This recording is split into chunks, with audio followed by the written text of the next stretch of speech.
Hey guys, welcome to our channel. இன்றைக்கி வீடியோவில் நம்ம என்ன டாபிக் பற்றி பார்க்க போகிறோன்னா, உங்கள் மனசுக்கு ரொம்ப ரொம்ப பிடிச்ச பர்சன், நீங்கள் உயிராக லவ் பண்ணுற பர்சன் இப்போ உங்களை வேண்டாம் அப்படின்னு மற்றவங்களுடைய பேச்சை கேட்டு உங்களை அவாய்ட் பண்ணிக்கிட்டே இருக்காங்க. உங்ககிட்ட சுத்தமாக பேசுகிறதில்ல, உங்களுக்கான டைம் அவங்க ஸ்பெண்ட் பண்ணுறது கிடையாது. ஆனால் அவங்களுடைய ஃப்ரெண்ட்ஸ் கிட்ட இல்லை ஒரு தேர்ட் பர்சன் கிட்ட அதிகமாக பேசிக்கிட்டே இருக்காங்க.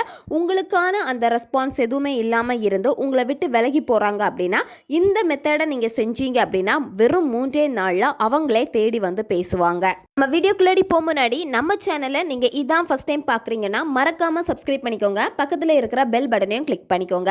அப்போ தான் நான் போடுற வீடியோஸ் எல்லாமே உடனுக்குடன் உங்களுக்கு நோட்டிஃபிகேஷனில் வந்துக்கிட்டே இருக்கும். நம்ம சேனலில் பார்த்தீங்கன்னா இப்போ 1 டே கோர்ஸ் அனௌன்ஸ்மெண்ட் கொடுத்துருக்கோம். அந்த கோர்ஸ் பார்த்தீங்கன்னா லிமிடெட் ஸ்லாட் மட்டும்தான் இருக்குது. இதில் சேர விருப்பம் உள்ளவங்க இன்ஸ்டா அல்லது மெயிலில் காண்டாக்ட் பண்ணுங்கள். உங்களுடைய ப்ராப்ளமுக்கு தகுந்த மாதிரி ஸ்பெல் எங்கள் தரப்பில் இருந்து கொடுக்கப்படும். அது தேவைப்படுறவங்களும் இன்ஸ்டா அல்லது மெயிலில் காண்டாக்ட் பண்ணுங்கள். இதை தவிர்த்து உங்களுக்கு பர்சனலாக ஒர்க் ஷாப் தேவைப்படுது, டேரோ கார்டு ரீடிங் தேவைப்படுது அப்படின்னா நீங்கள் என்ன இன்ஸ்டா அல்லது மெயிலில் தாராளமாக காண்டாக்ட் பண்ணலாம். வாங்க வீடியோக்குள்ளாடி போகலாம். உங்களை உண்மையாக லவ் பண்ண பர்சன் மற்றவங்களுடைய பேச்சை கேட்டு மாறிட்டாங்க. உங்களை அவ்வளோ லவ் பண்ணாங்க, உங்களை விட்டு விலகவே மாட்டேன்னு சொல்லிட்டு உங்களுக்கான கேரிங் நீங்கள் எக்ஸ்பெக்ட் பண்ணாத அளவுக்கு அதிகமான காதலை அவங்க கிட்டே இருந்து நீங்கள் பார்த்துருப்பீங்க. அந்த நபர் சடனாக சேஞ்ச் ஆகிட்டாங்க. இப்போ வேற ஒருத்தவங்களுடைய பேச்சை கேட்டு உங்களை வேண்டாம் அப்படின்னு அவாய்ட் பண்ணுறாங்க. இல்லை வேற யாராச்சும் உங்களை பற்றி தப்பாக பேசியிருக்கலாம். உங்களுக்கு இடையில சண்டை அவங்க இன்னொரு பர்சன் கிட்ட போய் பேச போயிருக்கலாம். இந்த மாதிரி எந்த ஒரு சிச்சுவேஷனில் இருந்தாலும் சரி உங்களை வேணாம் அப்படின்னு விலக்கி வச்சுருக்காங்க அப்படின்னா அந்த நபரை நீங்களே தேடி போகாமல் அவங்களே உங்களை தேடி பேச வைக்கக்கூடியதான் இந்த மெத்தடு. இந்த மெத்தடை யாரெல்லாம் பயன்படுத்தலாம்னா ரிலேஷன்ஷிப்பில் இருக்கிறவங்க பயன்படுத்தலாம். லவ்வர்ஸாக இருக்கீங்க அப்படின்னா உங்களுக்குள்ளாடி சண்டை பேசாமல் இருக்கீங்க, அவங்க உங்களை பிளாக் பண்ணிட்டாங்க, அவங்க வேற யார்கிட்டையாவது இப்போ பேசிகிட்டு இருக்காங்க, நீங்கள் அவங்களுக்கு கால் பண்ணி மெசேஜ் பண்ணி ரொம்ப ட்ரை பண்ணி பார்த்துட்டீங்க. ஆனால் அந்த நபர் உங்ககிட்ட பேசுகிறதுக்கு விருப்பப்படவே இல்லை. சிலர் அனுப்பக்கூடிய மெசேஜை பார்க்குறாங்க, கால் அட்டன் பண்ணுறாங்க, ஆனால் எங்கிட்ட சரியாக பேச மாட்டேங்கிறாங்க. நான் அனுப்பக்கூடிய மெசேஜ் ப்ளூ டிக் காமிக்குது, ஆனால் அவங்க எனக்கு எந்த விதமான ரிப்ளையும் பண்ண மாட்டேங்கிறாங்க. நான் ரொம்ப ட்ரை பண்ணி பார்க்குறேன், என்கிட்ட பேசவே மாட்டேங்கிறாங்க. என் மேலே தப்பு கிடையாது, மற்றவங்க பேச்சை கேட்டு அவாய்ட் பண்ணுறாங்க. இல்லை உங்களை விடையும் வேற ஒரு பர்சன் பெட்டராக அவங்களுக்கு தெரிஞ்சிடுச்சு, அவங்க கிட்ட பேசிகிட்டு இருக்காங்க, ஆனால் என்னால் அவங்கள மறக்கவே முடியலை, அவங்க தான் எனக்கு வேணும் அப்படின்னு நீங்கள் நினைக்கிறீங்கன்னா இந்த மெத்தடை பயன்படுத்தலாம். ஒன் சைடு லவ்வில் இருக்கிறவங்களும் இந்த மெத்தடை பயன்படுத்தலாம். அந்த நபருக்கு நீங்கள் யாருன்னு தெரிஞ்சிருக்கணும், ஆல்ரெடி நீங்கள் பேசியிருக்கணும். அப்படி இருந்தால் மட்டும்தான் வேலை செய்யும். யாருன்னே தெரியாது, நான் ஒன் சைடாக லவ் பண்ணிட்டு இருக்கேன், அவங்களுக்கு என்ன சுத்தமாக தெரியாது நான் யாருன்னு, நான் செய்யலாமான்னு கேட்டால் உங்களுக்கு இது வேலை செய்யாது. கணவன் மனைவிக்கு இடையில சண்டை பேசாமல் இருக்கீங்க, அவங்க என்னை அவாய்ட் பண்ணுறாங்க, அவங்க அம்மா பேச்சு கேட்டு அவாய்ட் பண்ணுறாங்க, இல்லை அவங்க ஃபேமிலி பேச்சு கேட்டுட்டு இருக்காங்க, எங்கிட்ட பேசவே மாட்டேங்கிறாங்க அப்படின்னா நீங்கள் இந்த மெத்தடை பயன்படுத்தலாம். பிரேக்கப் ஆயிடுச்சு, நோ கான்டாக்ட் சிச்சுவேஷனில் நீங்கள் இருக்கீங்க, எக்ஸை அட்ராக்ட் பண்ணணும் அப்படின்னாலும் நீங்கள் இந்த மெத்தடை பயன்படுத்தலாம். நன்மைக்காக மட்டுமே பயன்படுத்துங்க. இந்த மெத்தடை நீங்கள் எந்த டேல ஸ்டார்ட் பண்ணணும் அப்படின்னா நீங்கள் இந்த மெத்தடை செவ்வாய்க்கிழமையில் ஸ்டார்ட் பண்ணலாம். அப்படி இல்லைன்னா வெள்ளிக்கிழமையில் ஸ்டார்ட் பண்ணலாம், இல்லை ஞாயிற்றுக்கிழமையில் கூட இந்த மெத்தடை ஸ்டார்ட் பண்ணலாம். எந்த நேரத்தில் இந்த மெத்தடை நீங்கள் செய்யணும் அப்படின்னா நைட்டு 11 மணிலேருந்து 12 மணி இந்த இடைப்பட்ட நேரத்துக்குள்ளாடி தான் இந்த மெத்தடை நீங்கள் செய்யணும். 1 ஹவர் தான் டைமு, அதுக்குள்ளாடி எப்போ வேணாலும் நீங்கள் இந்த மெத்தடை செய்யலாம். இந்த மெத்தடு செய்கிறப்போ நீங்கள் தனிமையாக இருந்து தான் மெத்தடை செய்யணும். மற்றவங்க உங்களை டிஸ்டர்ப் பண்ணக்கூடாது. அதே மாதிரி நீங்கள் பயந்துக்கிட்டே மெத்தடை செய்யக்கூடாது. யாராச்சும் வருவாங்களா, பார்த்துருவாங்களா, அந்த மாதிரி மைண்ட் செட்டில் நீங்கள் பண்ணிங்கன்னா இது உங்களுக்கு வேலை செய்யாது. அதையும் நான் இப்போவே சொல்லிடுறேன்.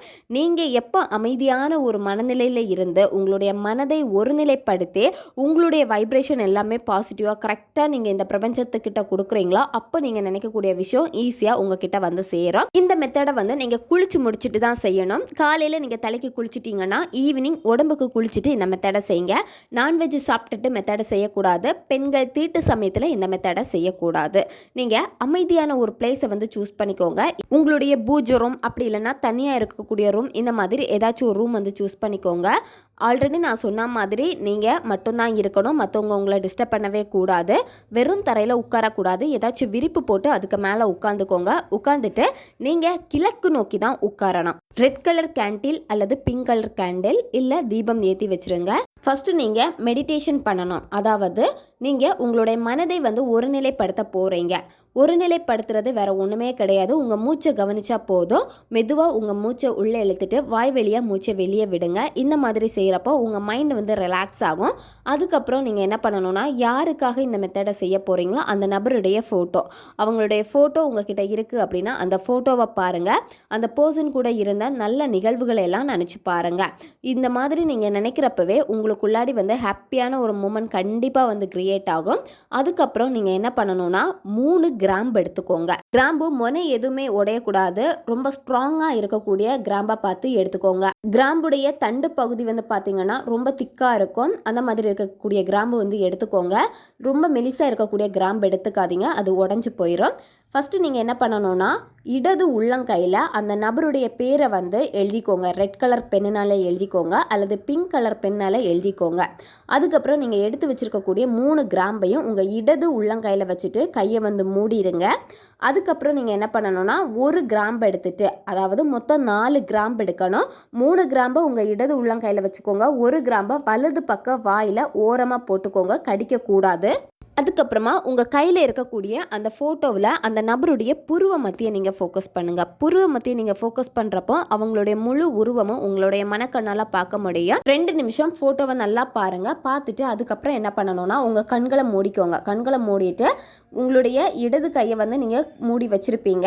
வலது கையை அதுக்கு மேலே வச்சுருங்க. இடது கைக்கு மேலே வச்சுட்டு இந்த 2 கையும் உங்களுடைய நெஞ்சு பகுதியில் வச்சுட்டு நீங்கள் இந்த மந்திரத்தை சொல்லணும். அவங்களுடைய பேரை சொல்லிட்டு வஷி வஷி, இப்போ எக்ஸாம்பிள் அச்சு வஷி வஷி, இந்த மந்திரத்தை நீங்கள் 108 முறை சொல்லணும். நீங்கள் அவங்கள என்ன நேமில் அதிகமாக கூப்பிடுவீங்களோ அந்த பேர் தான் நீங்கள் இங்கே சொல்லணும். இந்த பேரை சொல்லி வஷி வஷி இந்த மந்திரத்தையும் சேர்த்துக்கோங்க. ரொம்ப மென்மையாக நீங்கள் பொறுமையாக சொல்லணும். நீங்கள் சொல்ல சொல்ல என்ன ஆகும் அப்படின்னா, இந்த மந்திரத்துக்கான பவர் அதிகமாக ஆரம்பிக்கும். நீங்கள் எவ்வளோ நேரம் வேணாலும் சொல்லலாம். 108 டைம் தான் நான் சொல்லணுமான்னு கேட்டால் கிடையாது. 108க்கு மேலே உங்களால் சொல்ல முடியும்னா நீங்கள் சொல்லிக்கோங்க. கிராம்புக்கு வசிய பவர் இருக்குது. நீங்கள் நினச்ச விஷயங்களை அதாவது நினைத்த நபரை ஈஸியாக உங்ககிட்ட அட்ராக்ட் பண்ணி கொடுக்கக்கூடிய வசியத்தன்மை அதிகமாகவே இருக்குது இந்த கிராம்பில். நீங்கள் இந்த மந்திரத்தை சொல்லி முடிச்சதுக்கப்புறம் என்ன பண்ணணும்னா, வாயில் கிடைக்கிய கிராம்பை கீழே துப்பிடுங்க. உங்கள் கையில் இருக்கக்கூடிய அந்த 3 கிராம்பை என்ன பண்ணணும்னா ஒரு பேப்பரில் வச்சுட்டு நல்லா மடித்து எடுத்துக்கோங்க. பேப்பர் பிளைன் பேப்பராக தான் இருக்கணும். நியூஸ் பேப்பரோ லைன் போட்ட பேப்பரோ இது எதுவுமே எடுக்கக்கூடாது. பிளைன் பேப்பரில் வச்சு நல்லா மடிச்சிருங்க. நைட்டு தூங்க போகிறப்போ உங்களுடைய தலகாணிக்கு அடியில் வச்சுட்டு நீங்கள் தூங்கணும். அடுத்து மறுநாள் நீங்கள் என்ன பண்ணணும்னா, இதே மாதிரி சேம் இதே டைம் 11 மணிலேருந்து 12 மணி இந்த இடைப்பட்ட நேரத்துக்குள்ளாடி இதே கிராம்பை வச்சுட்டு தான் நீங்கள் மெத்தடை செய்யணும். வாயில் போடுறதுக்கு புதிய ஒரு கிராம்பு எடுத்துக்கோங்க. டெய்லியுமே உங்களுக்கு புதிய கிராம்பு ஒன்று தேவைப்படும், அதை நீங்கள் வாயில் போட்டுக்கிறதுக்கு. இந்த மாதிரி இந்த மெத்தடை தொடர்ந்து நீங்கள் எவ்வளோ நாள் நீங்கள் ஃபாலோ பண்ணணும்னா, நீங்கள் கண்டினியூவாக இந்த மெத்தடை 7 நாட்கள் ஃபாலோ பண்ணணும். இடையில ஒரு நாள் கூட மிஸ் ஆகவே கூடாது. 7 நாளும் நீங்கள் கண்டினியூவாக பண்ணணும். இடையில மிஸ் ஆகிடுச்சுன்னா ஸ்டார்டிங்கில் இருந்து தான் இந்த மெத்தடை செய்யணும். இந்த 7 நாளுமே இந்த ஃபஸ்ட் டே எடுத்த 3 கிராம்பை வச்சு தான் ஒவ்வொரு நாளுமே நீங்கள் சொல்லிக்கிட்டே இருப்பீங்க. இந்த 7 நாள் முடிச்சதுக்கப்புறம் நீங்கள் என்ன பண்ணணும்னா, அந்த கிராம்பை ஈவினிங் சூரியன் மறைஞ்சதுக்கப்புறமா நீங்கள் 6:30க்கு மேலே இந்த 3 கிராம்பை எரிச்சிருங்க. எரிச்சிட்டு இதில் இருக்கக்கூடிய சாம்பலை என்ன பண்ணணும் அப்படின்னா, தண்ணியில் கரைச்சி அந்த தண்ணியை பூந்தொட்டியில் செடிக்கு ஊற்றிடுங்க. இல்லை சுத்தமான ஒரு இடத்துல ஊற்றிடுங்க. கால் மிதிப்படாத இடத்துல தான் நீங்கள் ஊற்றணும். யார் உங்களை வேண்டாம் மற்றவங்க பேச்சை கேட்டுட்டு உங்களை அவாய்ட் பண்ணாங்களோ அந்த நபர் உங்களை தேடி வந்துடுவாங்க. உங்களுடைய ஞாபகங்கள் அதிகமாகும். உங்ககிட்ட பேசணுங்கிற எண்ணங்கள் வரும். பழைய நினைவுகள் எல்லாமே அவங்களுக்கு அதிகமாக ஆரம்பிக்கும். அந்த ஏக்கம் உருவாக ஆரம்பிக்கும். உங்ககிட்ட பேசணும், கால் பண்ணணும், மெசேஜ் பண்ணணும் அப்படின்னு அவங்களே தேடி பேசிடுவாங்க. காரணத்தை கொண்டும் நீங்கள் இந்த மாதிரி ஒரு மேனிஃபெஸ்டேஷன் பண்ணனால நீ பேசியிருக்கேன்னு அவங்கக்கிட்ட சொல்லாதீங்க. தேவைப்படுறவங்க இதை பயன்படுத்தி பாருங்கள். ஓகே காய்ஸ், நம்ம சேனல் உங்களுக்கு பிடிச்சிருக்குன்னா மறக்காமல் சப்ஸ்கிரைப் பண்ணிக்கோங்க. வீடியோவை தேவைப்படுற உங்கள் ஃப்ரெண்ட்ஸுக்கும் மறக்காமல் ஷேர் பண்ணுங்கள். அவங்களுக்கும் இது உபயோகமாக இருக்கும். இன்னும் நிறைய வீடியோஸ் நம்ம சேனலில் அப்லோட் ஆகிட்டே இருக்கும். அதனால் பக்கத்தில் இருக்க பெல் பட்டனையும் மறக்காமல் ப்ரெஸ் பண்ணி வச்சுக்கோங்க. அப்போ தான் நான் போடுற வீடியோஸ் எல்லாமே உடனுக்குடன் உங்களுக்கு நோட்டிஃபிகேஷனில் வந்துக்கிட்டே இருக்கும். அடுத்த வீடியோவில் சந்திக்கலாம். நன்றி.